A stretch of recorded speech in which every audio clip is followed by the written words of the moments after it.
Bonjour à toutes et à tous. Je suis Lucie Morillon, la directrice études, communication, plaidoyer de France Volontaire. On est ravis de vous avoir parmi nous aujourd'hui. France Volontaire, c'est la plateforme française des volontariats internationaux d'échange et de solidarité. On vous en parlera un petit peu plus tard.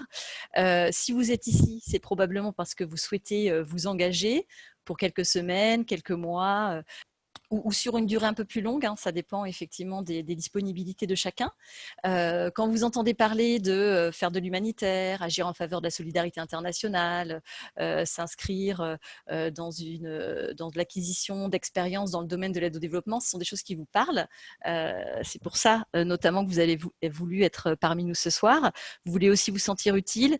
Vous vous demandez effectivement comment est-ce qu'on peut s'engager à l'international et en même temps sans trop peut-être savoir de quoi il en retourne et comment ça marche. Donc on est là pour répondre aujourd'hui à vos questions. Donc, nous allons partir sur à peu près 40 minutes d'intervention et ensuite une trentaine de minutes de questions-réponses afin de pouvoir répondre à vos questions. On aura des interventions d'abord de participants de France Volontaire et puis des témoignages de volontaires qui vont pouvoir partager avec vous leurs expériences. Voilà. C'est la première édition de ce type de webinaire organisé par France Volontaire. Nous avons voulu pallier à l'annulation ces derniers temps d'un certain nombre euh, d'événements qui auraient pu être organisés, que ce soit des forums, des salons, des conférences, pour orienter les publics sur des questions liées au volontariat international. Donc on s'est dit que voilà, c'était le meilleur format pour continuer à vous informer, à être en contact avec vous malgré la crise sanitaire. Et puis nous poursuivrons après l'été par une série de webinaires pour mieux vous informer, encore une fois, sur les volontariats internationaux d'échange et de solidarité.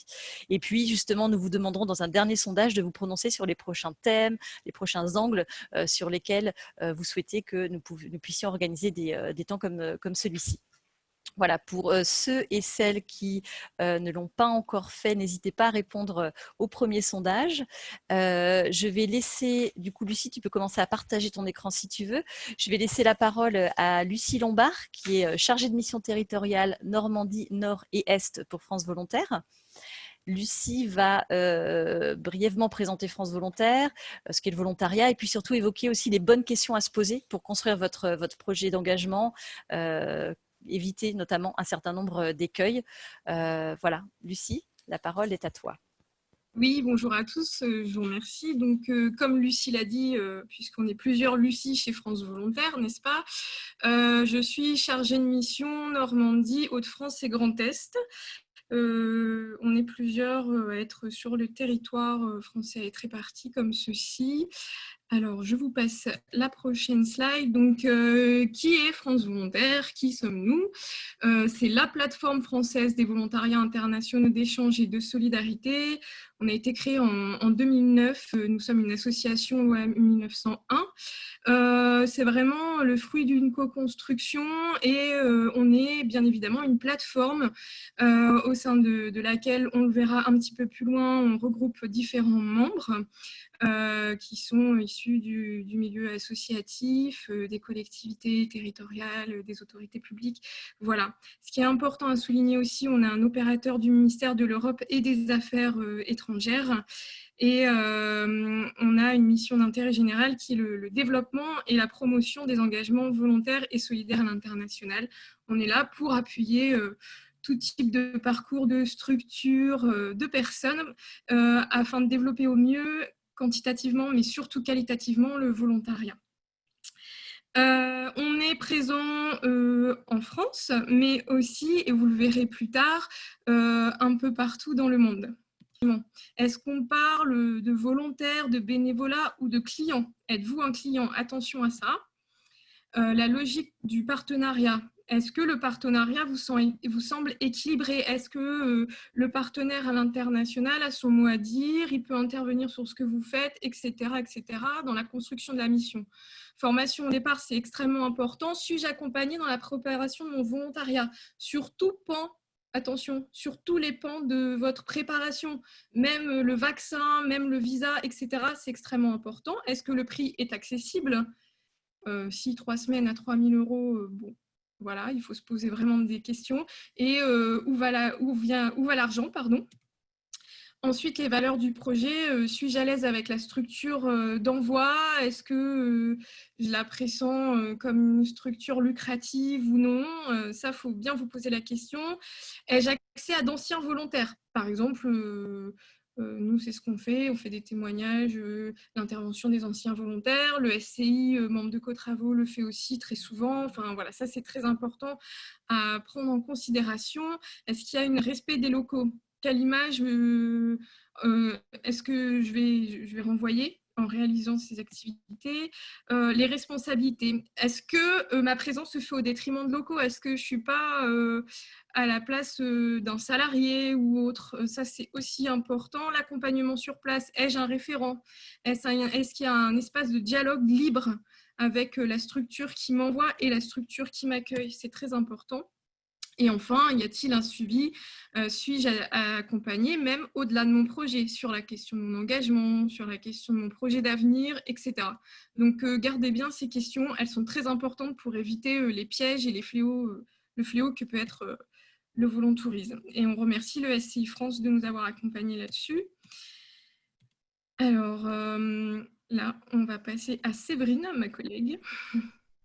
Mon micro, si tout le monde m'entend. Bonjour, bonsoir à tous.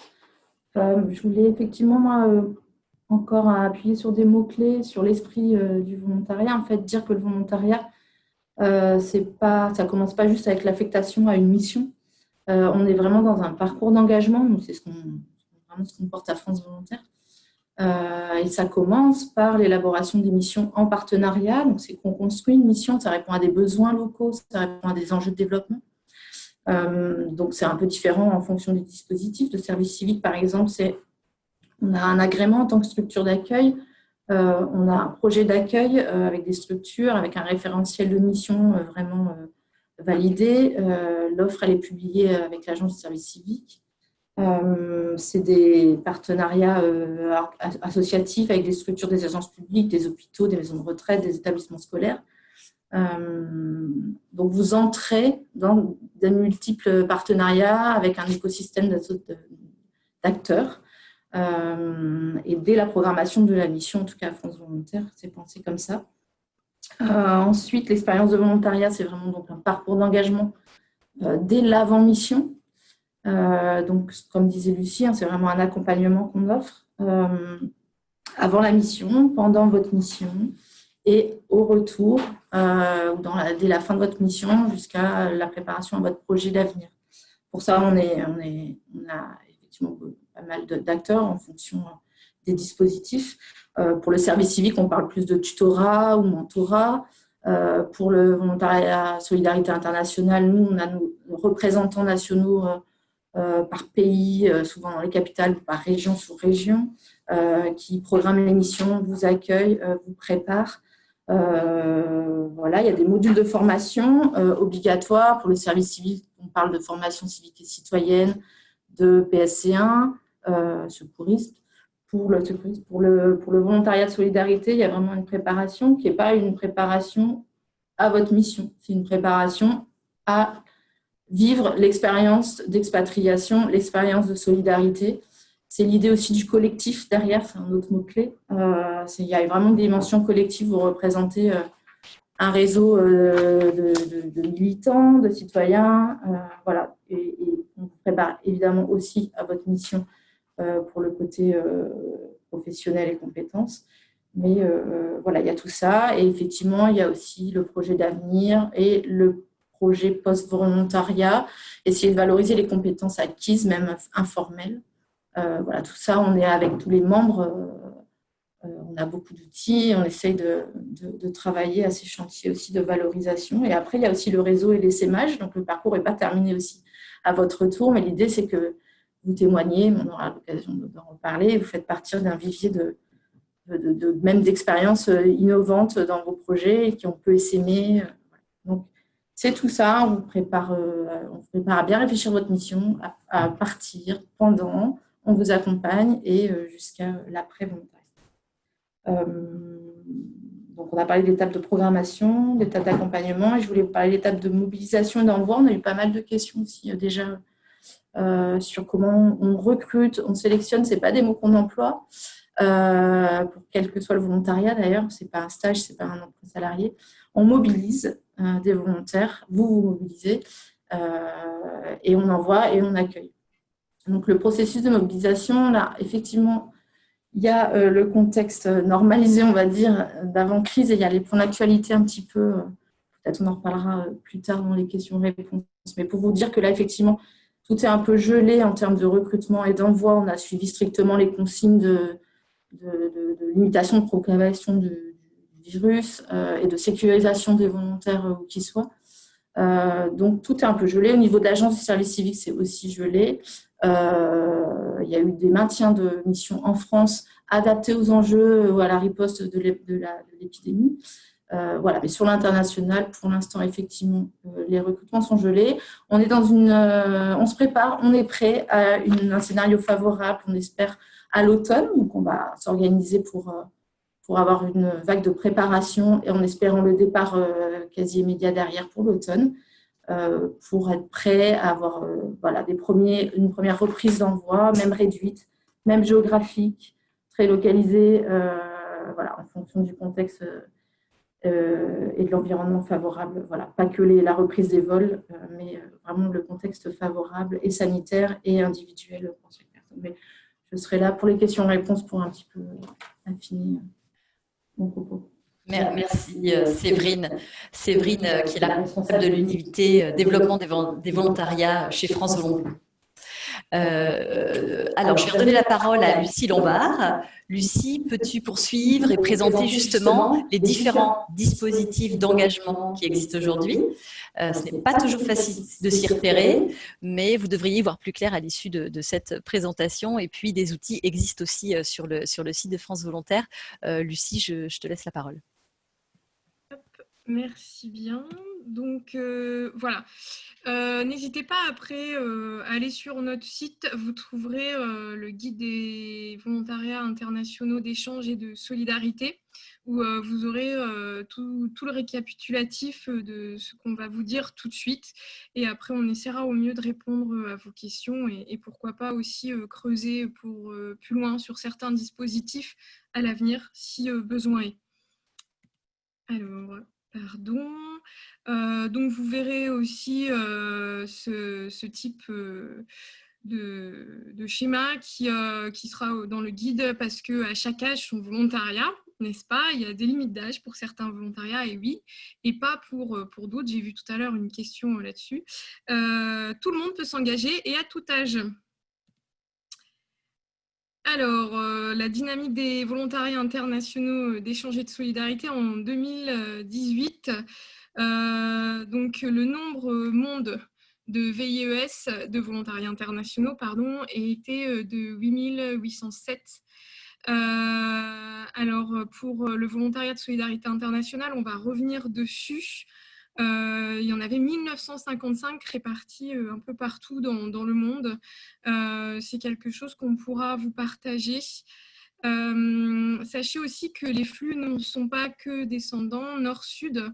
Il y a aussi des flux sud-sud et également sud-nord. Il y a la possibilité, certains dispositifs sont ouverts à des volontaires qui viennent de l'international et qui voudraient faire leur volontariat en France, voilà, ou en Europe. Donc, le premier volontariat, dont le nom est chantier.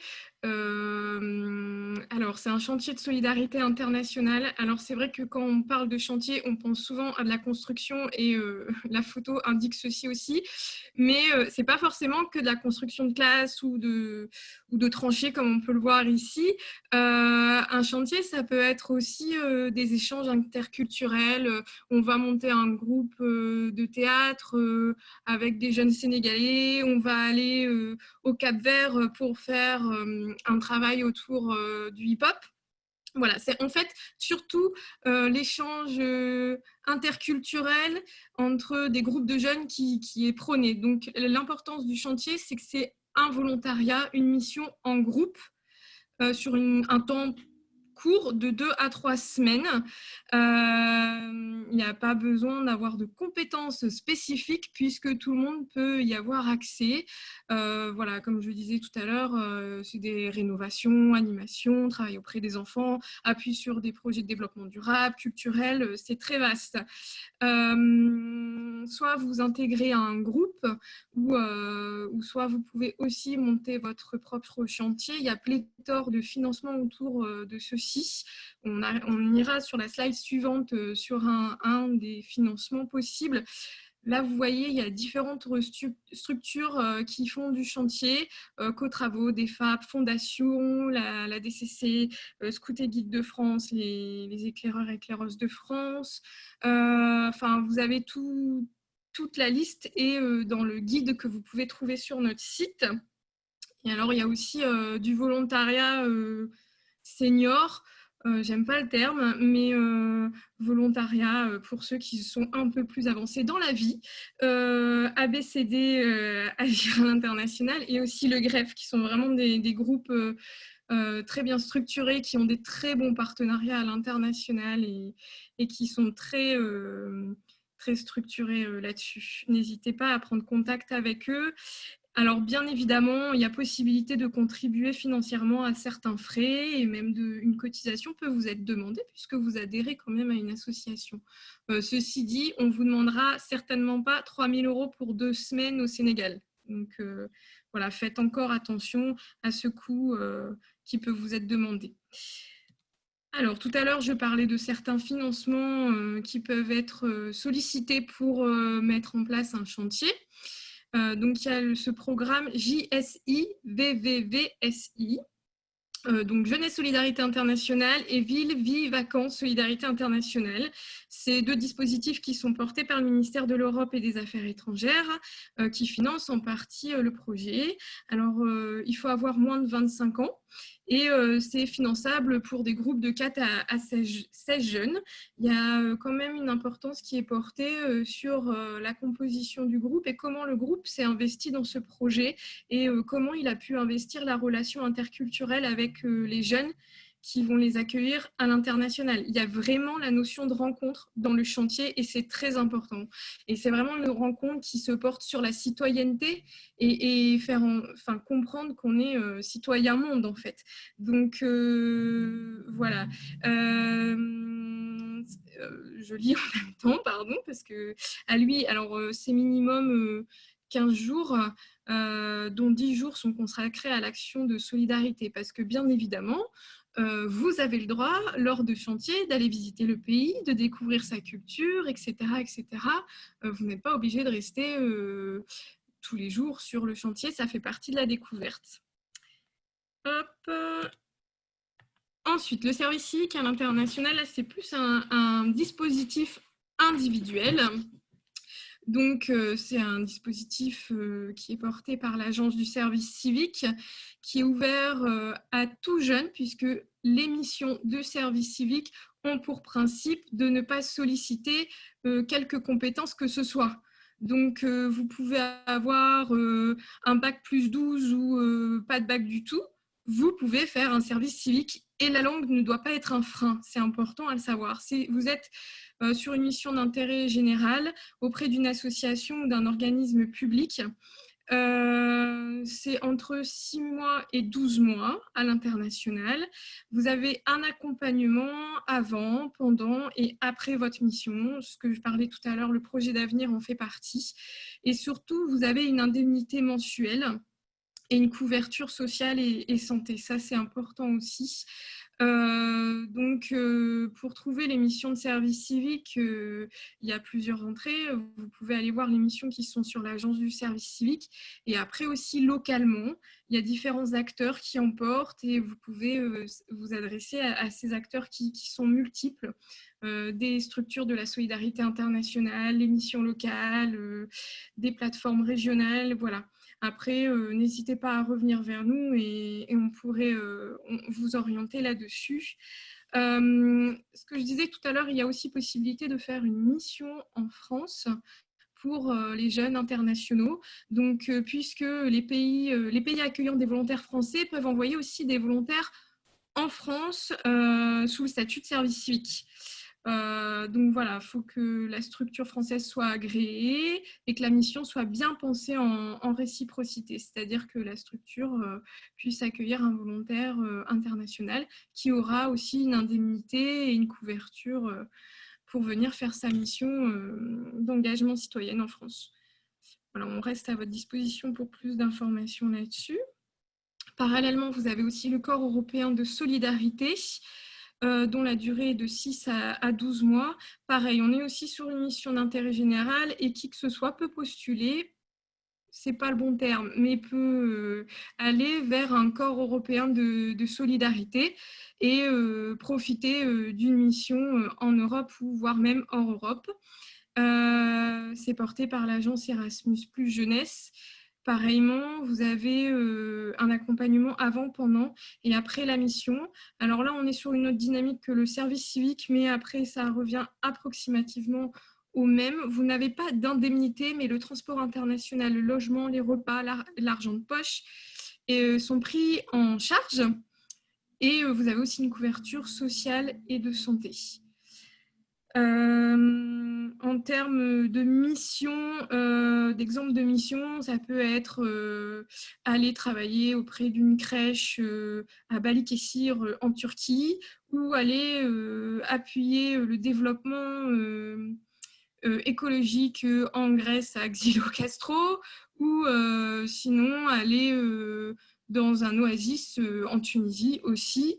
Le service civique, c'est aussi des missions qui seront accessibles à tous, aller en appui pour animation auprès d'enfants au Pérou, aller au Sénégal dans un refuge, non, j'ai dit une bêtise, au Burkina Faso, pardon, mea culpa, pour appuyer le développement de l'apiculture face à l'invasion des éléphants. Et oui, donc vous voyez, c'est divers et varié et surtout tout le monde y a accès, c'est le premier pas vers le volontariat.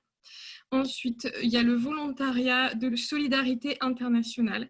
Alors là, on est sur une autre dynamique. C'est déjà un engagement plus long, de 12 à 24 mois. Bien évidemment, Séverine reviendra dessus après si tu le souhaites, Séverine.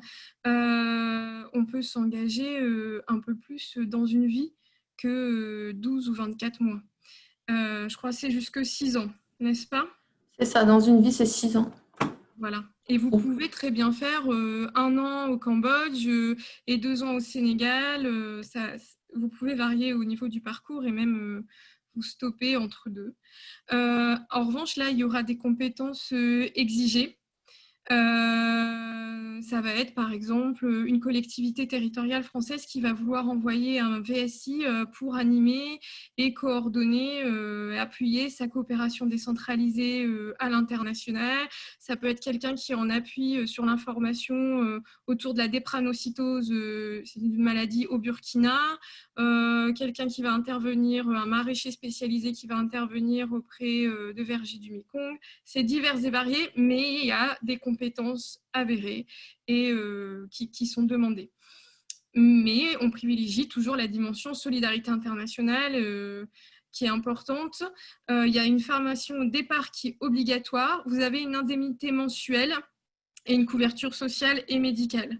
Il y a 27 associations qui sont agréées par l'État en France. Voilà. Et après, vous avez d'autres formes d'engagement qui vous sont possibles de faire. Donc, le volontariat international de la francophonie. C'est un volontariat pour des jeunes francophones, des missions de 12 mois dans différents domaines, la langue française, la paix, la démocratie, les droits humains, l'éducation, la formation, etc. Nous vous invitons à aller voir le site internet francophonie.org. Il y a le VNU, donc là c'est le volontariat des Nations Unies. C'est s'engager à l'étranger ou dans son propre pays pour soutenir des organismes de l'ONU et agir pour la paix et le développement. Donc là, voilà, c'est une autre forme de volontariat. Et enfin, le volontariat international en administration ou en entreprise. Là, il y a une limite d'âge. Tout à l'heure, je n'étais pas revenue dessus, mais sur le volontariat de solidarité internationale, il n'y a pas de limite d'âge. là, il y a une limite d'âge pour le VIA et le VIE qui est de 28 ans. Voilà. Les missions sont entre 6 et 24 mois. C'est en entreprise au sein d'une structure française, publique ou parapublique. Nous laissons voir le site CiviWeb pour avoir plus d'informations dessus. Alors, tout à l'heure, nous vous disions que nous étions présents un peu partout dans le monde. Donc, bien évidemment, il y a tous ces dispositifs qui vous ont été présentés et nous vous invitons fortement à essayer de vous engager dans un des dispositifs parce que c'est très important. Comme vous pouvez le voir, il y a de l'accompagnement, il y a toute une structuration autour de ces dispositifs. Et dans une vie, on peut très bien faire un chantier, puis après poursuivre par un service civique. Et pourquoi pas, service civique dont la limite d'âge est de 25 ans, pourquoi pas continuer par un corps européen de solidarité et finir par un VSI en étant passé par un VIA, par exemple. Bon, ça, ce serait un parcours complet de volontaires. Mais sachez surtout que tous les collègues qui sont... on est 30 représentations dans le monde. Vous voyez les petites étoiles sur la carte. Tous les collègues sont là pour vous accompagner, pour répondre à vos sollicitations. Donc, voir si vous avez besoin de structure ou de réponses à diverses questions. N'hésitez pas, même si vous n'avez pas trouvé le dispositif qu'il vous faut pour le moment. Merci Lucie. Je rappelle également que vous pouvez trouver les coordonnées de nos espaces volontariat et antennes sur le site de France Volontaire, france-volontaire.org. Je vais juste vous faire un rapide retour sur le sondage. Vous êtes beaucoup aujourd'hui de jeunes diplômés, 34%, des individus en activité, vous êtes 27%, et on a à peu près 17% lycéens, lycéennes ou étudiants, étudiantes, et on a aussi quelques représentants d'organisations et de structures. Donc bienvenue à vous tous et merci de nous suivre. En termes de tranche d'âge, on est plutôt forte majorité de personnes entre 26 et 60 ans, 61%, et sinon 36% de 18-25 ans. Et en termes de provenance géographique, vous êtes à 44% à nous écouter depuis la France, suivi par l'Afrique subsaharienne 35%, l'Afrique du Nord 8%. On a moins de présence en Asie, mais effectivement l'horaire pourrait aussi expliquer ça. Et la plupart d'entre vous, 55% quand même, a des notions, quelques notions, mais souhaitent avoir plus d'informations sur le volontariat. Voilà. Donc, merci Lucie pour cette présentation des dispositifs. Maintenant, je sais que vous êtes aussi nombreux et nombreuses à vous demander comment ça se passe sur le terrain, dans le pays d'affectation. Donc, on va demander à Fatou Ndiaye, qui est chargée d'appui au développement des volontariats pour notre espace volontariat France Volontaire au Sénégal, va pouvoir justement vous donner des éléments et répondre à vos questions. Comment ça se passe une fois qu'on est sur le terrain? Fatou, à toi s'il te plaît. Merci Lucie, bonjour tout le monde. Donc c'est un grand plaisir d'être là pour vous partager en tout cas la vue d'un volontaire. Pour ce qui est des espaces volontariats, on peut dire que c'est généralement des équipes de 2 à 5 personnes donc, qui sont là au quotidien et qui accompagnent les volontaires pour que leur parcours se passe au mieux. Donc, c'est un bureau ouvert donc, tous les jours, donc du lundi au vendredi et bien sûr avec une flexibilité horaire, donc même à minuit ou à 3 heures du matin. Si un volontaire nous sollicite, les équipes des espaces volontariats sont là pour les accompagner. Les missions, c'est des missions d'information donc sur tous les dispositifs de volontariat, une mission de conseil et d'orientation sur le projet de volontariat, une mission de mise en relation, donc plusieurs volontaires un volontaire peut être sur le terrain et ne pas connaître un autre qui est je caricature à Dakar, un autre dans une région à Thiès, ne se connaissant pas et étant sur les mêmes thématiques. Donc le rôle de l'espace volontariat, c'est également de les mettre en relation. Donc, c'est former et faire former également sur des questions liées au volontariat. On y reviendra tout à l'heure sur comment l'espace volontariat accompagne les volontaires et également la mise en réseau fait partie de nos missions. Donc, les publics que nous ciblons, c'est tous ceux qui sont volontaires, les candidats au volontariat, les structures qui envoient des volontaires et les structures, bien sûr, qui les accueillent. Slide. Je vais faire un focus sur le volontariat au Sénégal très rapidement. Donc, au Sénégal, il y a environ 1000 volontaires qui viennent chaque année Donc, avec tous les dispositifs que Lucie a présentés tout à l'heure sont présents au Sénégal. Donc, on a les chantiers, les VSI, les services civiques, du bénévolat et tout ce beau monde qui vient au Sénégal, donc fait au finish environ 1000 volontaires. Et on peut dire que les volontaires sont présents dans presque toutes les régions du Sénégal. Nous en avons 14. Et dans presque toutes les régions, on les identifie. Nous avons identifié des volontaires. Le rôle de l'espace volontariat également dans les régions, dans les pays, c'est de produire des chiffres sur l'état du volontariat dans le pays, que ce soit au Sénégal, au Burkina ou au Cameroun. Slide suivant. Voilà, de manière concrète, comment nous accompagnons les volontaires sur le terrain? L'accompagnement, c'est tout un processus et qui commence dès le début, avant même l'arrivée du volontaire. C'est vrai que sur le slide, vous voyez que ça apparaît sur l'accueil du volontaire, ça débute à l'accueil du volontaire, mais je vous assure que c'est bien avant. Une fois que le volontaire est recruté, donc il y a déjà les échanges qui ont lieu entre le volontaire et son référent, généralement soit le chargé de suivi ou le représentant de France Volontaire au Sénégal. Donc, ça permet, les premiers échanges à distance permettent aux volontaires de poser des questions sur ses inquiétudes, sur comment il voit sa vie de volontaire au Sénégal. Donc, en tout cas, sur toutes les questions qui pourraient lui traverser l'esprit, et l'espace volontariat est là pour y répondre. Une fois que le volontaire arrive, donc on ne va pas le laisser à l'aventure, donc on va faire le déplacement à l'aéroport, l'accueillir. Bien entendu, avant, il y a toutes les informations qui lui sont transmises. Donc, de l'accueil à l'aéroport, donc, une fois qu'il est accueilli, on l'installe bien entendu. Donc, s'il doit aller dans une région, dans une localité hors de Dakar, hors de la capitale, donc on l'installe à l'aéroport, on l'installe, pardon, à l'hôtel.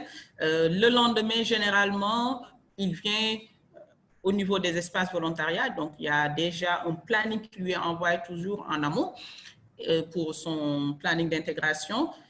Une fois, donc, il vient au niveau de l'espace volontariat, il échange avec l'équipe donc, sur différents aspects, notamment la présentation du pays, sur ses aspects sociaux, économiques, culturels, la présentation également des démarches administratives à effectuer. Donc, c'est selon, lorsque le volontaire fait une mission de 12 à 24 mois, une mission de VSI par exemple, il va falloir qu'il ait une carte d'étranger qu'il doit faire au bout de 2 à 3 mois. Une fois que le volontaire a effectué ses démarches, les échanges avec France Volontaire, donc on l'installe sur le lieu d'affectation. Donc, si on prend l'exemple d'un volontaire qui n'est pas en capitale, donc qui est en région, donc l'équipe de France Volontaire fait le trajet avec le volontaire. Une fois sur place, il l'installe sur le lieu de logement, sur son logement, dans son logement, pardon. Donc, évidemment, toutes les démarches concernant le logement ont déjà été entreprises en lien avec le référent de la structure. Et une fois l'installation, donc si c'est un après-midi, soit c'est possible de faire une première prise de contact avec la structure d'accueil des référents de la structure. Et lors de cette réunion, donc c'est l'occasion de revoir les conventions, de revoir les contenus de fiches de mission. C'est aussi l'occasion pour le volontaire de poser toutes ces questions, de voir comment, de donner ses appréhensions par rapport à la mission, de les partager, mais également pour le référent de la structure, de répondre à toutes les questions que le volontaire aurait. Une fois après cette étape, du moins, donc, on organise généralement un apéro d'accueil. Donc, c'est toujours sympa quand on arrive en tant que volontaire ou expatrié dans un endroit inconnu de savoir qu'on n'est pas seul à vouloir avoir accepté de faire ce projet. Donc, il y a l'essentiel pour cet apéro d'accueil. L'idée, c'est de faire rencontrer le volontaire, d'autres volontaires qui sont soit sur les mêmes thématiques ou qui sont tout simplement dans la même localité que lui. Une fois l'apéro, donc après cette étape, le lendemain, le volontaire peut retourner auprès de sa structure, donc en début de mission, mais sachez que ce n'est pas généralement le premier jour qu'il commence. Il y a toujours une phase d'immersion, d'intégration dans la structure, ce qui permet aux volontaires de mieux comprendre la structure, de rencontrer les personnes ressources, de rencontrer l'équipe et aussi de continuer à poser toutes les questions. Généralement, cette phase d'intégration ou d'immersion dure selon les structures de 1 semaine à 1 à 2 semaines. Pour ce qui est des entretiens de mission, donc la mission, si on prend l'exemple d'une mission de 12 mois, donc le volontaire aura généralement à faire 3 entretiens avec son chargé de suivi, 3 mois après son installation. Donc, le premier échange permettra de voir comment, de repréciser les points, de demander aux volontaires comment il passe cette étape-là, si tout se passe bien, etc. Il y aura après une autre mission, une autre évaluation à 6 mois et une dernière évaluation à 12 mois. Donc, si c'est une mission de 24 mois, bien entendu, il y aura 6 entretiens. Et bien sûr, c'est au moment qu'il le sollicite. Donc, à tout moment qu'il le sent, donc solliciter le besoin.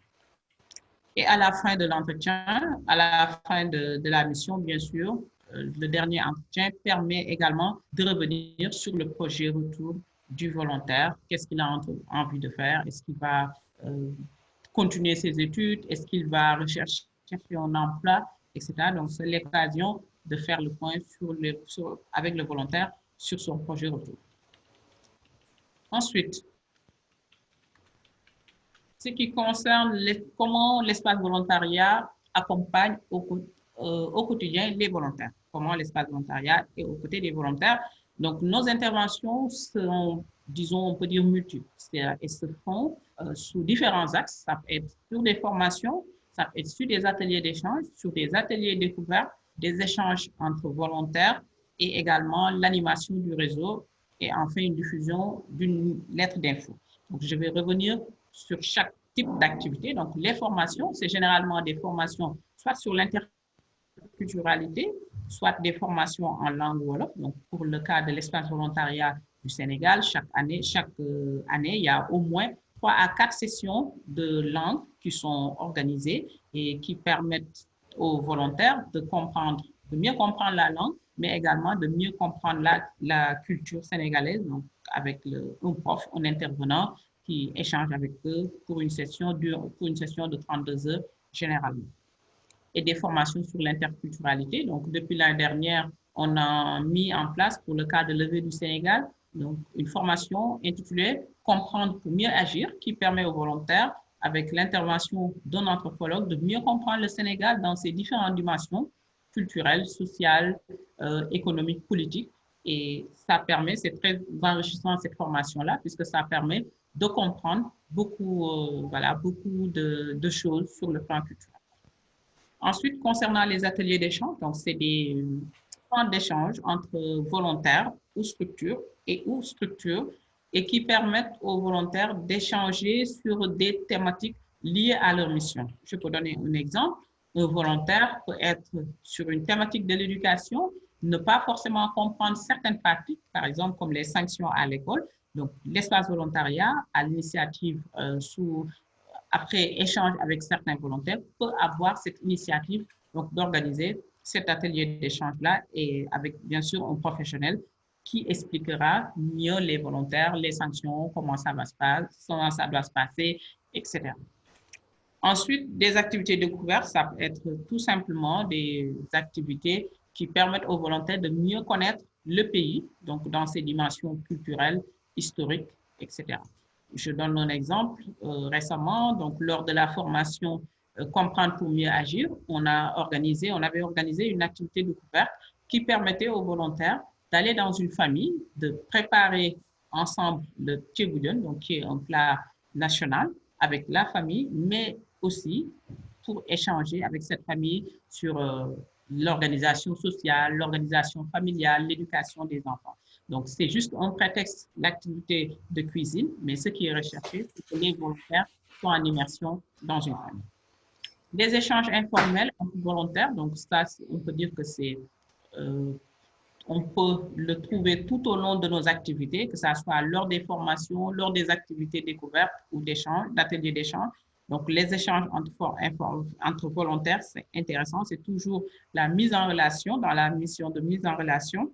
Et souvent, on peut organiser des apéros d'accueil, par exemple, ou des apéros qui permettent aux volontaires de mieux se connaître, de se rencontrer, etc. Et l'animation du réseau, donc c'est toujours dans la même rubrique que les échanges informels. Et pour l'animation du réseau, donc tous les 2 mois, nous actualisons la liste des volontaires et l'envoyons à ceux qui sont, voilà, qui sont inscrits. Ça permet de se dire, ben, tiens, il y a celui-là qui est à Dakar, moi je suis à Saint-Louis, donc on peut se connaître, on peut échanger puisqu'on est sur la même thématique où tous les deux nous sommes à Dakar. Oui, c'est intéressant de se rencontrer, de partager nos expériences. Et enfin, donc, une newsletter, une lettre d'info qui est publiée tous les 2 mois et qui permet aux volontaires de partager leur vécu, de partager leur expérience, que ce soit au Sénégal ou dans les autres pays. Donc, c'est généralement des moments des moments en tout cas intéressants pour tous les volontaires de pouvoir partager ou témoigner de leur vécu au Sénégal. Donc, voilà, je pense que j'en ai fini pour cette présentation. Merci, Lucie.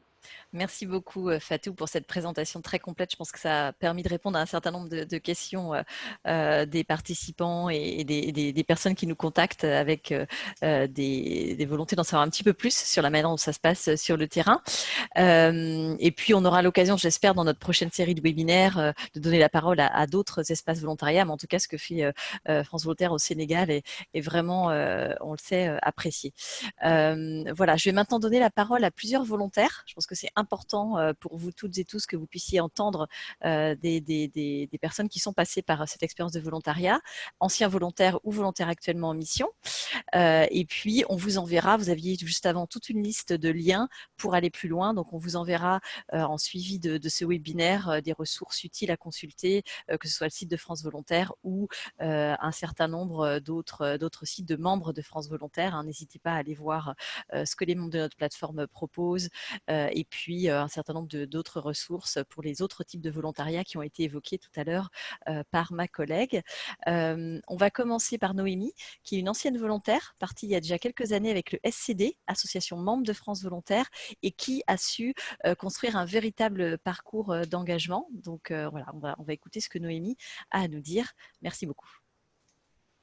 J'avais déjà un Master 2 en commerce international en poche, quelques années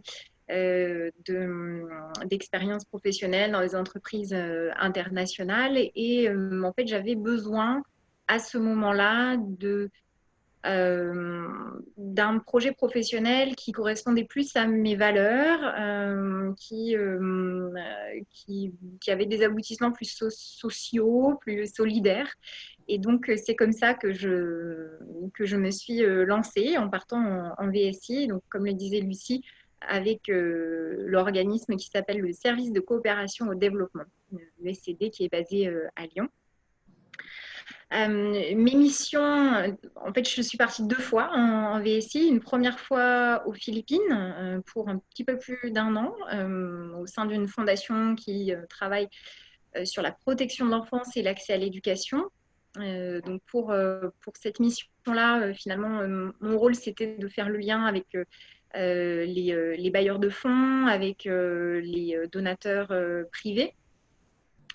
Et puis, je suis repartie une seconde fois, 2 ans cette fois-ci, au Cambodge, au sein d'une autre ONG, toujours dans le même domaine, l'accès à l'éducation, la protection de l'enfance. Et cette fois-ci, j'ai été en charge de projets éducatifs pour un public de lycéens, d'étudiants, sur des thématiques d'orientation scolaire, formation professionnelle, la sensibilisation sur la sexualité, les addictions à la drogue.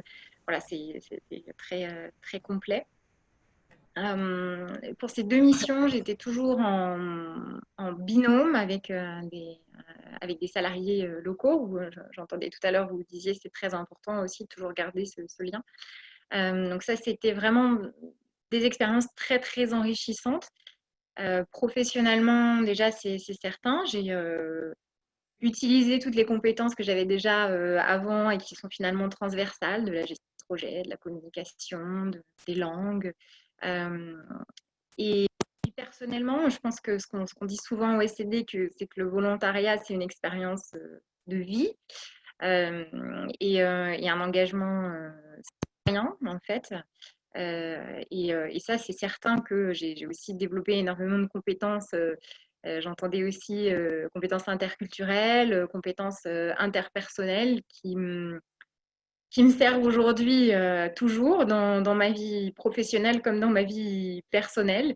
Euh, voilà, ces expériences, elles ont bien sûr eu un impact dans ma vie, dans ma carrière. Quand je suis revenue en France, j'ai cherché du travail dans le domaine associatif. Donc aujourd'hui, je travaille dans une association en France en tant que responsable de projets éducatifs et interculturels. Et puis, je continue aussi cet engagement citoyen par du bénévolat. Et notamment, je suis membre du conseil d'administration du service de coopération au développement. Voilà, je vais m'arrêter là pour être concise et je laisse les autres présenter leur... Très bien. On va passer la parole à Théo. Théo qui a, quant à lui, effectué un engagement de service civique en Inde, à l'issue duquel il a repris ses études. Théo, tu veux prendre la parole ? Oui, bien sûr. Oui. Bonjour tout le monde. Je vais essayer d'être assez bref du coup, pour me présenter et pour présenter mon engagement international. Actuellement, j'ai 21 ans. Je suis toujours étudiant. J'étudie à l'Institut supérieur du management public et politique à Paris. Et donc, j'ai fait un bac scientifique et 2 années de prépa littéraire, à l'issue desquelles j'ai eu envie de faire une année de césure. Et donc, je cherchais des moyens de partir à l'étranger et m'investir donc en travaillant à l'international. Et je suis tombé un peu par hasard sur le service civique international qui offrait justement la possibilité de partir travailler pour des ONG locales à l'étranger. Donc, j'ai été embauché par une ONG française qui s'appelle Objectif France-Inde, OFI, qui m'a envoyé travailler en Inde du Sud, plus précisément dans la région du Tamil Nadu, pour une ONG indienne qui s'appelle Sevai. Donc Sevai, c'est une ONG principalement impliquée dans l'éducation. Donc moi, mon travail, c'était j'étais dans une école de zone rurale qui compte à peu près 2000 enfants et j'étais en charge du développement du sport dans cette école. À côté de ça, il y avait également le fait que je pouvais m'impliquer dans à peu près tous les projets de l'école. On était plusieurs volontaires à être présents à différents moments de la mission, mais en particulier, on a eu l'opportunité de travailler sur un projet de bibliothèque au sein de cette école, l'accès des filles également aux serviettes hygiéniques, parce que c'est vraiment une problématique en Inde. Également la notion d'égalité entre hommes et femmes. C'est quelque chose qu'on a essayé d'inculquer en tout cas dans l'enseignement qui était dispensé aux élèves là-haut. Donc voilà, j'ai travaillé pendant 10 mois dans cette école qui est située donc en Inde du Sud. Qu'est-ce que ça m'a apporté ? Déjà une expérience absolument mémorable, puisque c'est assez unique de pouvoir à 20 ans donc pouvoir partir travailler à l'étranger et s'immerger complètement dans une culture complètement différente de la nôtre en France. Ça m'a apporté de l'expérience forcément. 10 mois au sein d'un pays comme l'Inde, forcément ça apporte. Et c'est des compétences qui sont tout à fait valorisées aujourd'hui dans mes études, puisque notamment dans la recherche de stage, les expériences internationales, c'est des choses qui sont très prisées par les recruteurs, peut-être même davantage que les formations. Donc voilà, je pourrais répondre à vos questions un peu plus tard si vous en avez. Merci Théo pour ces éléments. Enfin, Lucas est actuellement en mission de volontariat au Pérou auprès de France Volontaire. Ce n'est pas sa première expérience d'engagement, mais je laisse vous en dire plus. Lucas, on t'écoute. Oui, bonjour à toutes et tous. Merci à France Volontaire pour l'organisation de cette rencontre. Je pense que c'est un séminaire qui est intéressant pour les personnes qui souhaitent s'engager. Et je vais vous raconter un petit peu mon parcours d'engagement. Donc, je me suis déjà engagé dans des associations en France, mais alors que l'an dernier, j'étais au Pérou, j'ai souhaité m'engager auprès d'une association qui s'appelle Redaigni Pérou, c'est-à-dire Réseau d'entraide au Pérou, qui est une association qui travaille dans le milieu pénitentiaire et organise des activités de réinsertion pour les détenus, que ce soit dans des prisons des femmes ou dans des prisons des hommes. Et je me suis engagé au sein de cette association en tant que volontaire, ce qu'on appelle hors cadre et hors dispositif. Donc, hors cadre et hors dispositif, c'est-à-dire un bénévolat. Hors dispositif, donc c'est les dispositifs dont on vous a parlé antérieurement. Et hors cadre, c'est-à-dire que la mission n'était pas encore construite avant que j'intègre l'association et que je l'ai construite avec l'association durant mon bénévolat et durant ce volontariat. Au sein de cette association, j'ai participé à plusieurs activités, notamment les ludothèques qui sont organisées dans la prison des femmes de Chorrillos à Lima, et participer à l'organisation de la fête de la musique à l'intérieur de la prison. Voilà, pour l'organisation de la fête de la musique à l'intérieur de la prison, j'ai notamment aidé la présidence de l'association à rédiger les différentes demandes d'entrée nécessaires qui étaient du coup adressées au service pénitentiaire pour que les différents volontaires matériels puissent entrer dans la prison. Voilà, je ne vais pas vous raconter toute mon expérience, sinon il y en aurait pour un sacré bout de temps, mais je vais vous parler un peu du jour J, donc jour de la fête de la musique, et de quelque chose qui m'a vraiment touché durant cette expérience. Moi, je n'étais pas encore rentré dans la prison à ce moment-là, et à la fin de l'événement, il y a un détenu qui vient me voir et qui me prend dans ses bras. Et moi, je ne le connaissais évidemment pas. Et il me dit « Merci beaucoup, Lucas ». Et du coup, je suis un petit peu interloqué et je lui demande « Oui, mais pourquoi ?» Et il me fait « Parce qu'en fait, même si tu n'es pas rentré dans la prison en tant que volontaire pour organiser les différents ateliers en production ou les ateliers musicaux, je sais que ton travail et ce que tu as réalisé à l'extérieur a été important pour que cet événement soit possible. » Et du coup, là, j'ai eu vraiment le sentiment du travail accompli, mais même plus que ça, un sentiment de fierté et de bonheur d'avoir permis que ces personnes qui finalement ont des conditions de vie très compliquées au sein des prisons de Lima, et au moins durant quelques heures, durant une journée, voilà, le sentiment d'être libre et d'avoir accès à un événement culturel comme il pourrait l'avoir à l'extérieur de cette prison. Voilà, ça c'est du coup un souvenir qui a été mémorable pour moi, mais il y a également, je voulais également vous parler un petit peu de ce qui m'a poussé à faire du volontariat à ce moment-là. C'est voilà, on a, comme on l'a déjà dit, il y a un Français sur trois qui souhaiterait s'engager, et je pense que l'un des premiers motifs d'engagement, c'est la volonté de lutter contre ce qu'on considère être une injustice ou quelque chose qui nous choque dans le monde tel qu'il fonctionne actuellement. Moi, sans parler d'injustice, parce que je ne remets pas du tout en cause les peines de prison qui ont été infligées, c'est surtout le sentiment qu'il y a une double peine. Le sentiment que ces personnes qui ont une peine de prison, de privative de liberté, n'ont pas la possibilité de se réinsérer avec ce qui leur est offert au sein des prisons liméniennes, et qu'il faut donc des organisations de la société civile pour mettre en place ces activités. Voilà, donc ça, c'est plutôt des motifs altruistes, mais il y a également des motifs qui sont plus personnels et plus égoïstes d'une certaine manière.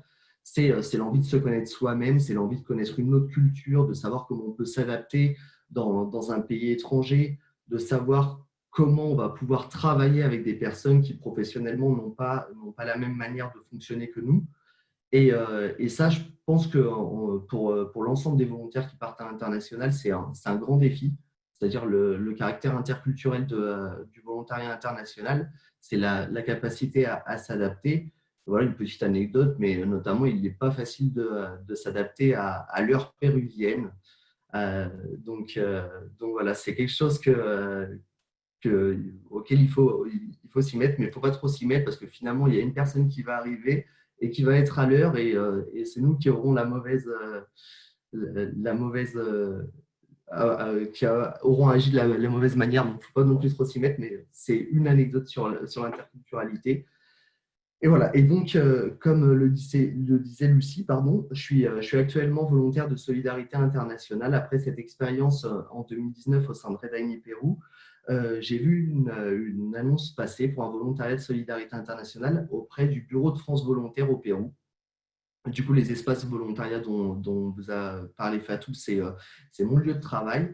Et c'est un volontariat qui est un peu particulier parce que c'est un volontariat où je ne suis pas directement sur le terrain.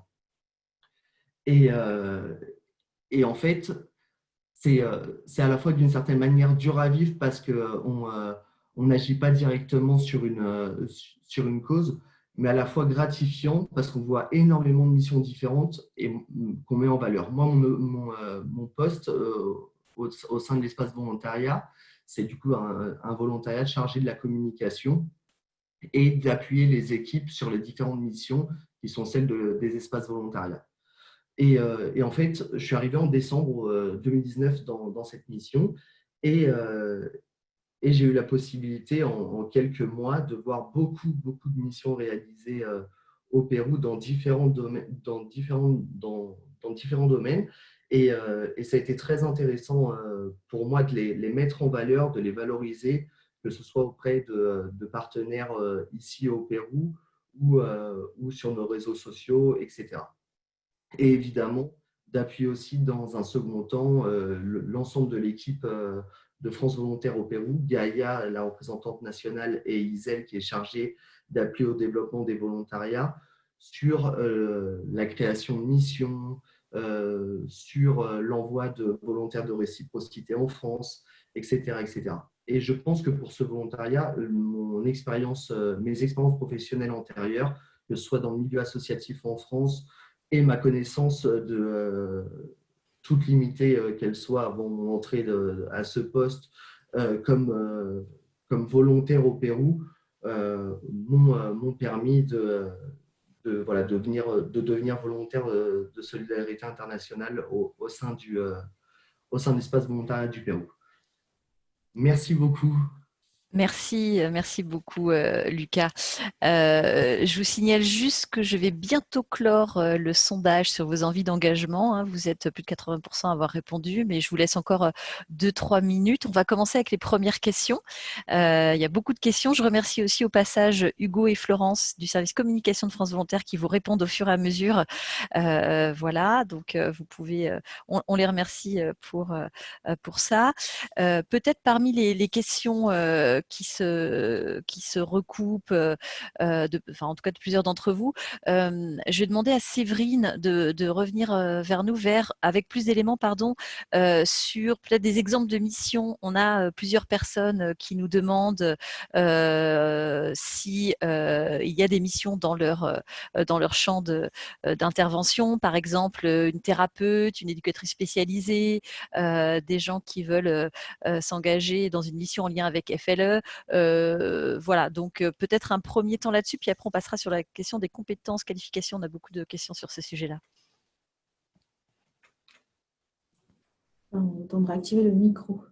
Peut-être vous dire juste les tendances un peu sur les thèmes et les secteurs des missions. Par dispositif, c'est un petit peu différent, mais par exemple pour les VSI, l'éducation, parce qu'on a pas mal de questions sur l'éducation, le FLE, donc éducation, formation professionnelle, c'est une grande partie, c'est plus d'un quart des missions.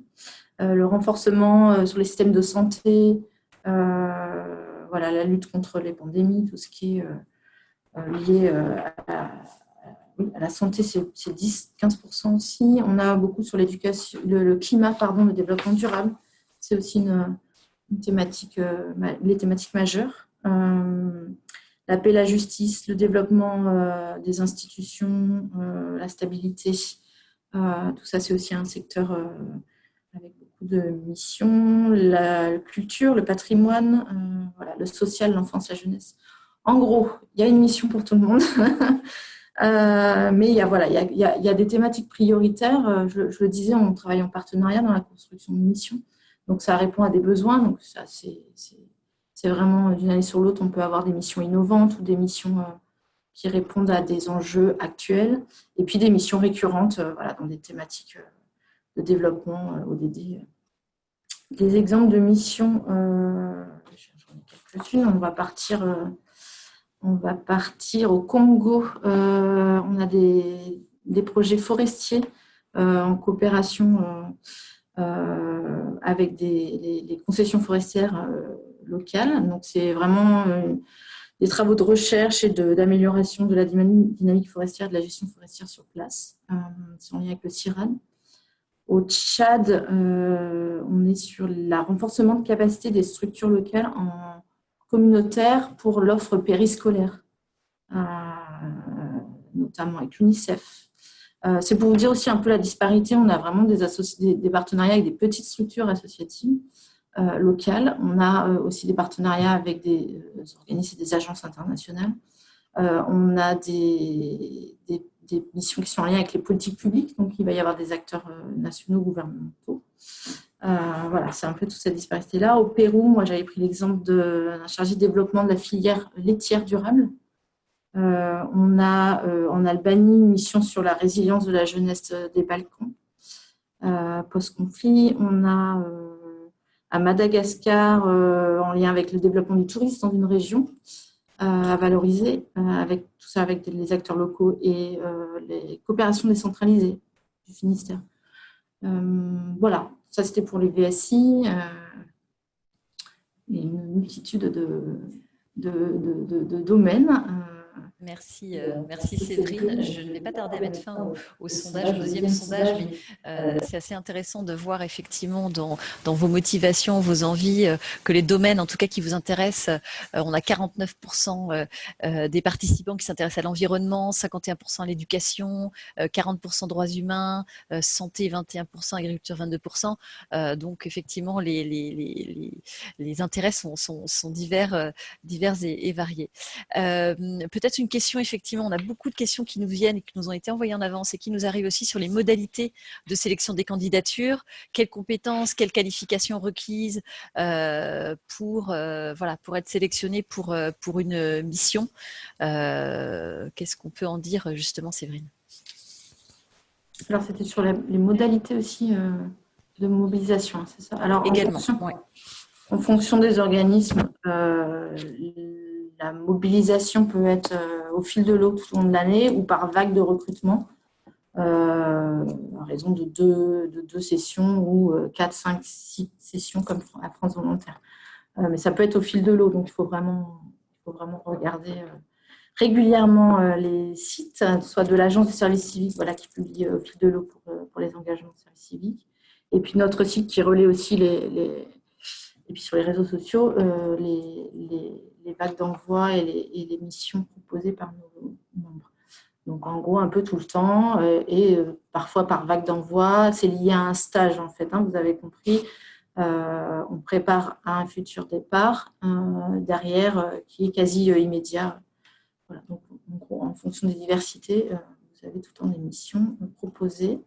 Les modalités, effectivement, vous l'avez dit, Théo, Lucas, Noémie, avant tout, c'est pas rien de le redire, c'est sur la motivation. Tout le monde n'est pas capable aussi de vivre ces expériences. Il faut pouvoir se détacher du cocon familial, d'un confort, vivre l'interculturalité, s'apprêter. C'est ça aussi, la part. Bien sûr, on parle de grandes responsabilités qui peuvent être apparentées à vous intégrer des programmes à temps plein avec des compétences qui sont importantes pour cette admission recherchée. Mais ce qui fait la différence, c'est vraiment aussi la capacité à vivre une expérience d'1 an, 2 ans, parfois dans des pays en crise où la sécurité est vraiment un point important. Donc c'est ça aussi qui est central, en fait, c'est de démontrer votre motivation, votre capacité à le vivre, ou comme on est quand même dans une démarche d'accompagnement, voilà, l'envie de le vivre en fait et de se projeter.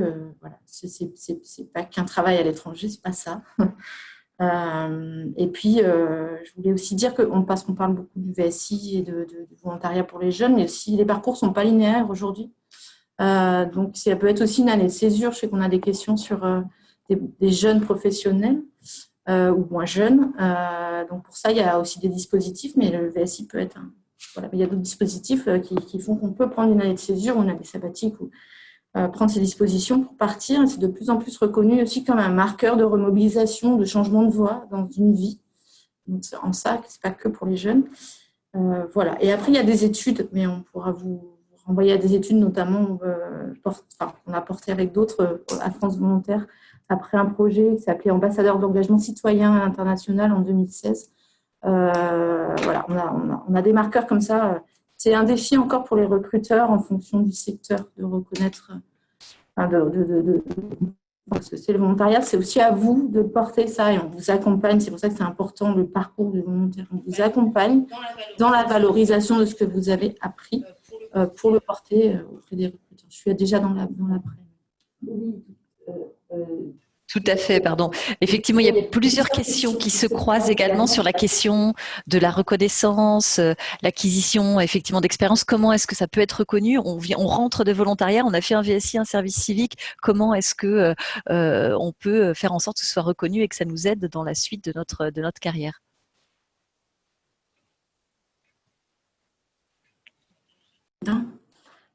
Oui, donc l'idée, c'est effectivement, on a des temps de bilan, d'accompagnement avec vous, surtout à la fin de votre mission, mais on a comme ça des repères sur les compétences, les savoir-faire, les savoir-être, la relecture d'expérience, elle est importante aussi, mais c'est aussi à vous et accompagné par nous et les autres structures de l'expliciter. Et comme ça, on relie ensemble l'expérience. C'est pas que des compétences, il y a du non formel, comme le disaient Noémie, Lucas et Théo. Donc voilà, on vous accompagne là-dedans et nous, on a déjà des repères pour verbaliser tout ça et un peu catégoriser les apprentissages que vous avez acquis. Après, nous, on fait un travail avec d'autres organisations de valorisation auprès. On a travaillé en partenariat avec des missions locales, surtout pour le service civique, mais pas que.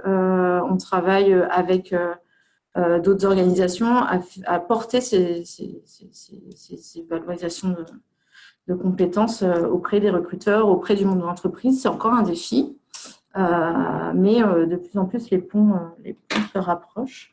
Voilà, donc c'est un peu listé des compétences formelles, informelles, savoir-faire. Mais voilà, il ne faut pas vous limiter quand vous venez d'une mission en disant ce que j'ai vécu, ça reste une fiche de mission, etc. On vous aide à ça.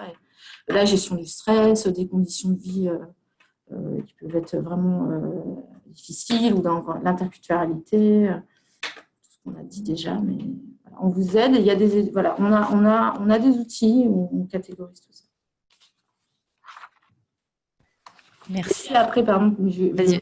On est en lien aussi avec des initiatives, on fait des passerelles, on aide à faire des passerelles, par exemple avec l'Institut de l'engagement et des initiatives comme ça, ou avec des organismes qui proposent après des formations ouvertes à des anciens volontaires, enfin, voilà, notamment le CIEDEL, etc.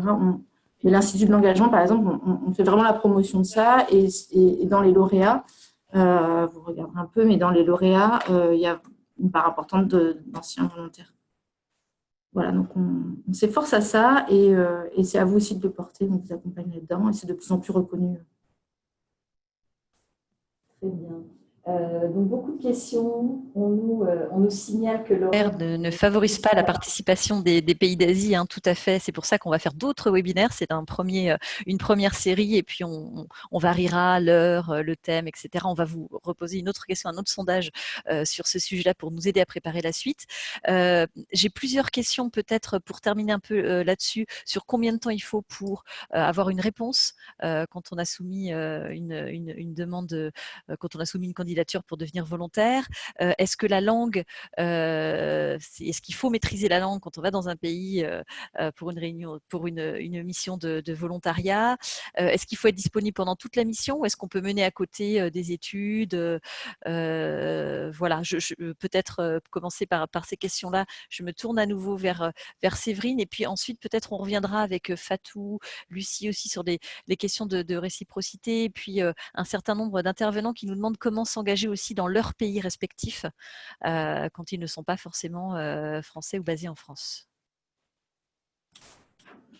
Alors, pour la langue, on a une grande part de pays accueillants francophones.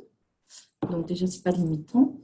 Ensuite, évidemment, pour certains projets, la langue de coopération et de travail avec les collègues et l'environnement peut être l'anglais ou l'espagnol, enfin, en fonction de la mission, il va y avoir des prérequis de langue. Mais voilà, vous trouverez des missions où avec simplement le français.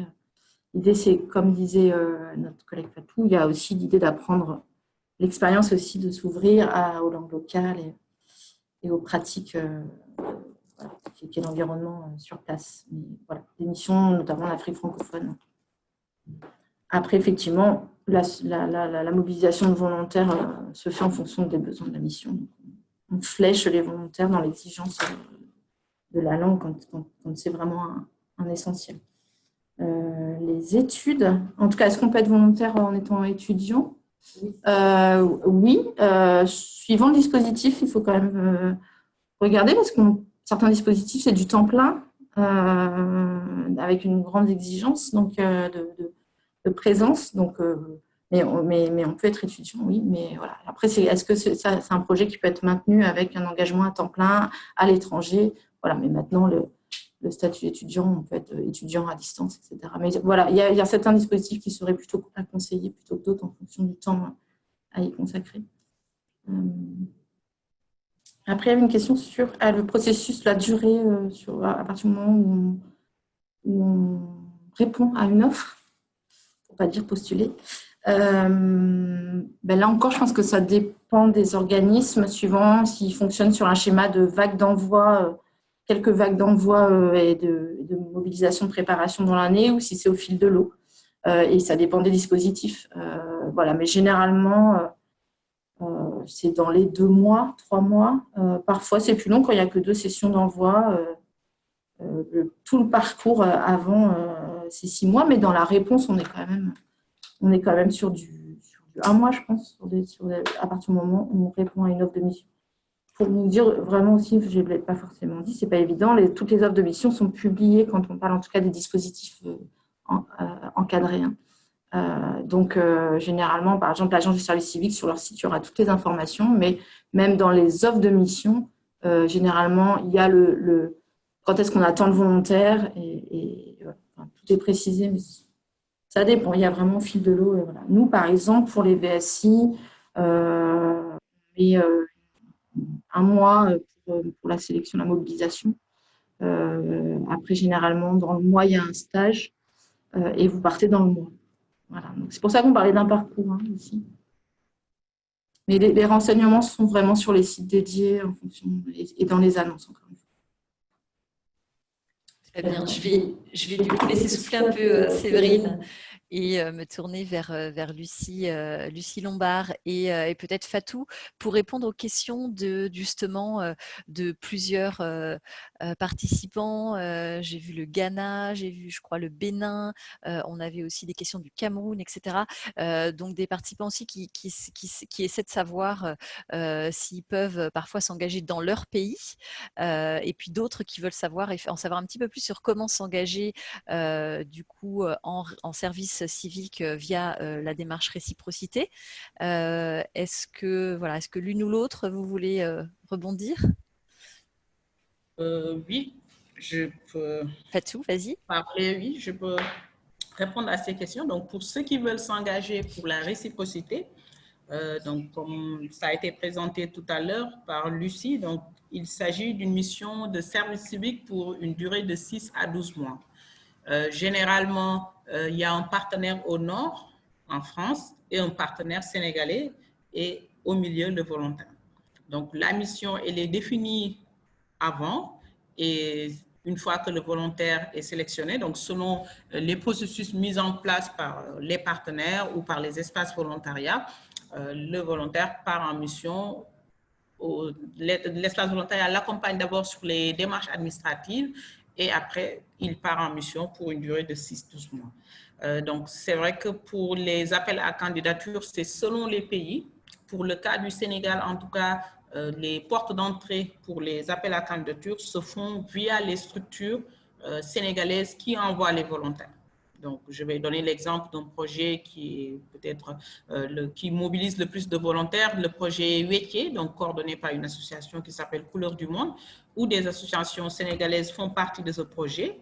L'association X va, par exemple, faire un appel à candidature au sein de son réseau. Et les personnes candidates, une fois qu'ils ont candidaté, la structure nous envoie 3 à 4 CV et ces personnes qui sont présélectionnées passent devant un jury et après le jury composé de différents acteurs donc, va sélectionner ou proposer le candidat qui semble correspondre le plus à la mission.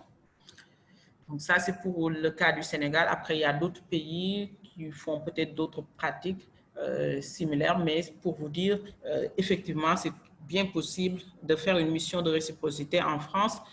Pour le cas du Sénégal, il y a depuis 2011 que ça a démarré. Donc, nous avons, pardon, pas depuis 2011, depuis 2013, donc il y a environ une soixantaine de volontaires qui sont partis en France. Maintenant, pour ceux qui souhaitent s'engager dans leur propre pays, donc c'est possible et via les espaces volontariats, comme autant les personnes venant de les volontaires candidats venant de la France peuvent le faire, vous aussi, vous avez la possibilité soit d'envoyer un mail à aux espaces volontariats de vos pays ou de vous présenter au niveau de l'équipe pour le présenter, pour échanger avec eux sur votre projet de volontariat. Ça peut être généralement sur du bénévolat. Donc, c'est des missions allant de 1 à 6 mois. Donc, c'est selon votre disponibilité. Et ça peut être fait également à mi-temps. Donc, si vous travaillez, par exemple, ou si vous êtes étudiants en dehors de en votre temps libre, vous pouvez vous engager auprès d'une structure. Donc, pour vous répondre, donc c'est bien possible d'être dans son propre pays et de s'engager. Après, pour ceux qui souhaiteraient s'engager pour une longue durée, étant par exemple béninois, ils ne peuvent pas par contre le faire en étant au Bénin. Il faudrait qu'ils soient dans un autre pays, puisque l'objectif du volontariat, ce qui est recherché dans le volontariat français, c'est légalement, c'est l'échange interculturel. Donc le VSI, volontariat de solidarité internationale, est également ouvert aux pays partenaires comme le Bénin, les Sénégalais, un Camerounais, etc. avec une seule exigence, comme j'ai dit, un Sénégalais ne peut pas le faire au Sénégal, mais il peut le faire par exemple au Cameroun, au Burkina, dans un autre pays de l'Afrique. Merci Fatou pour ces éléments. Je pense qu'on va probablement, on verra à la suite de ça, mais peut-être ça va être l'occasion de lancer notre dernier sondage justement pour que vous puissiez nous aiguiller un peu sur quels sont les prochains thèmes que vous souhaiteriez voir abordés. Je pense que les questions des mobilités croisées, de la réciprocité risquent de vraiment s'imposer. Donc voilà. Peut-être, je voulais juste signaler qu'on a répondu par écrit à près d'une centaine de questions. À l'oral, je pense à un certain nombre de questions également. Je vais peut-être, on va s'acheminer vers la fin. Là, je vais revenir à nouveau vers Séverine Laville pour lui poser quelques petites questions, notamment logistiques, techniques, administratives que vous avez fait remonter. Des questions sur les cotisations retraite. Est-ce qu'on cotise à la retraite quand on est VSI? Des questions aussi sur les indemnités chômage. Est-ce que on continue à donner ces indemnités pendant un volontariat? Et puis peut-être, derniers éléments, rappeler un peu pour ceux qui nous auraient rejoints en cours de route, les questions de la reprise. Quand est-ce qu'on espère pouvoir reprendre les mobilités internationales et les missions, parce qu'on l'a évoqué tout à l'heure, mais on voit encore cette question revenir, donc on va y revenir rapidement. Merci Séverine, on t'écoute. Oui, alors je parcours mon guide administratif.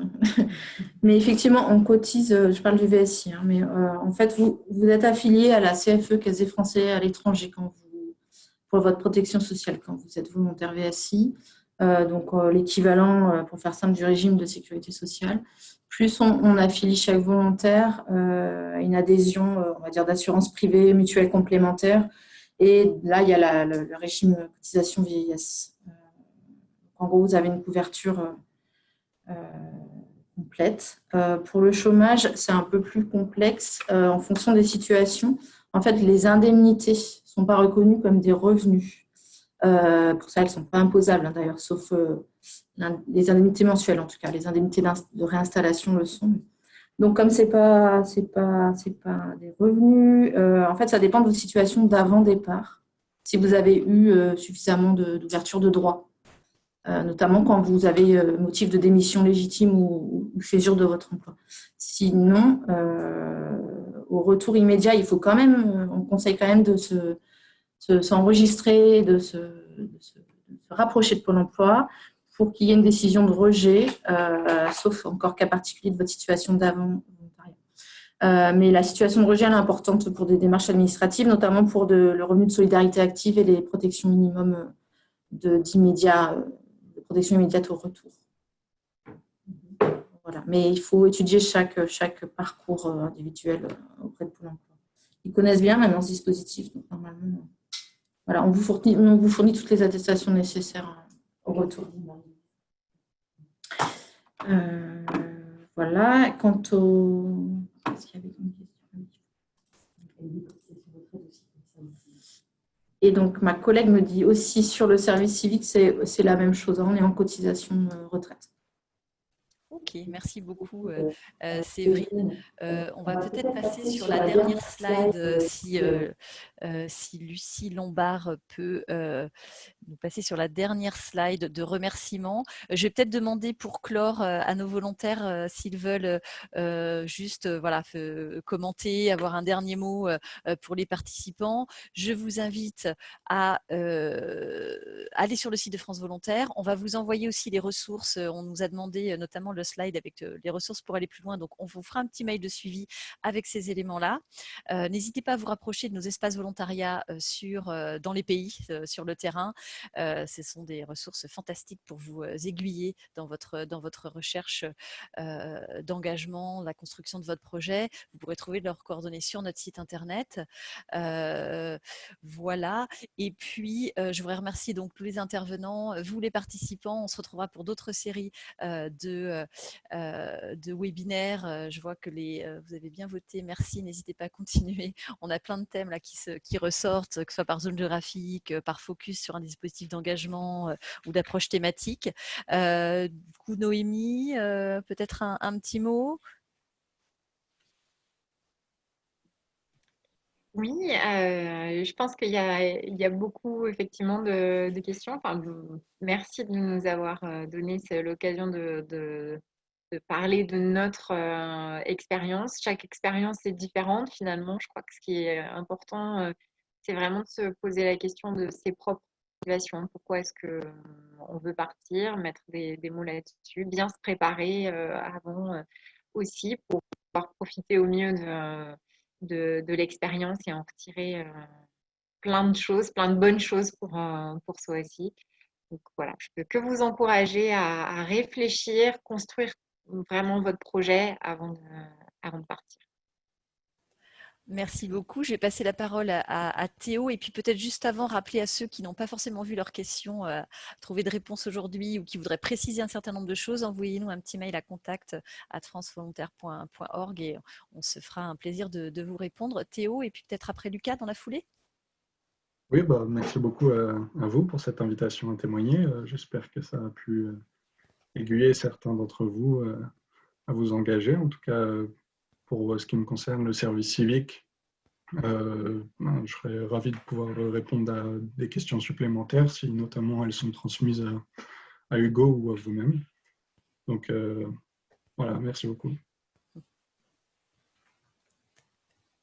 Lucas, le mot de la fin? Merci beaucoup pour l'invitation. Je souhaiterais juste rajouter quelque chose. Moi, je me suis engagé du coup auprès de Reda Pérou en tant que volontaire hors cadre et hors dispositif, mais j'ai eu beaucoup de chance. J'ai eu beaucoup de chance parce que c'était une association sérieuse et comme l'a dit Lucie Lombard, il y a beaucoup de volontariat qui sont du volontourisme et il faut faire très attention dans les associations dans lesquelles on s'engage.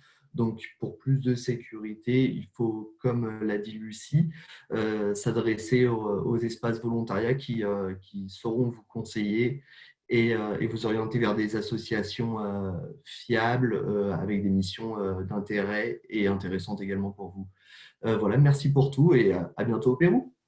Merci beaucoup à tous. J'espère que tout ça vous aura aidé dans la construction de votre projet d'engagement, que ça vous donne envie de sauter le pas. En tout cas, sachez que France Volontaire est à vos côtés. N'hésitez pas à nous écrire, à nous suivre sur les réseaux sociaux, à consulter notre site internet. On vous dit à bientôt. Merci.